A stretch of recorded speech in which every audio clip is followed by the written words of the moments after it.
Hey, welcome back, guys. So today on this video, we are talking about your Weebly website, and more specifically, I'm going to quickly answer a question I keep getting a lot on my other video, and that is, how do you verify your Weebly website in Google Search Console? So let's go ahead and talk about this. First off, guys, real quick video, not too many steps involved, so be sure to stick around to the end of the video. But why would you want to verify your site in Google Search Console anyways? Well, that's pretty easy. If you're running an online business, you know that it's important to connect your Google Search Console to your Weebly website so you can gather various data points about your users. Whatever the case is, it's a pretty easy process. It's going to be handled in your Weebly dashboard and also the Google Search Console. Check my video description. I'll try to leave the written instructions there as well. But I've already logged into my Weebly dashboard, and this is the home screen. Now here on the home screen, if you want to verify your Weebly website with Google Search Console, first on the top left, you're going to click on this drop-down menu. Next, you want to choose the website you want to verify with Google Search Console. So I'll choose this one right here. Once you've chosen, you're going to see this menu on the left, and you're going to look for this button here, Settings. Once you click on Settings, you want to click on Tracking Tools. Okay, once you click on Tracking Tools, you're going to scroll down until you see this line right here, Google Verification. Go ahead and open that up. Okay, so here is where you're going to go ahead and paste in the HTML tag from your Google Search Console. So let me open up my Search Console.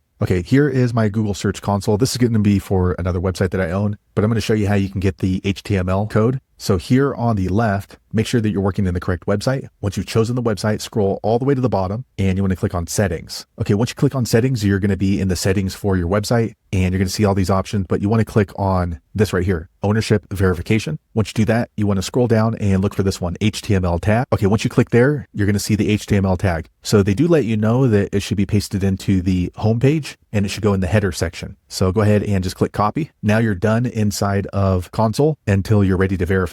So I'm going to come back over here to my Weebly website, and then you just paste it right in. There's no save button. It just automatically saves it in there. And then what you're going to do next is you're going to come back over here to Ownership Verification, and then you're going to click on Verify. Once it's verified, you should see you are a verified owner. I'm not going to do that because this is for a different website. So I'm actually going to delete this HTML tag. So there you have it, guys. If you're wondering how to verify your Weebly website inside of Google Search Console, that's the easiest way I know how to do it. If you know an easier way, be sure to leave a comment below. Let the rest of us know how you did it. Hopefully you found that video useful. If so, click thumbs up or maybe consider subscribing to my channel, and I hope to see you on the next video. Thanks again for watching.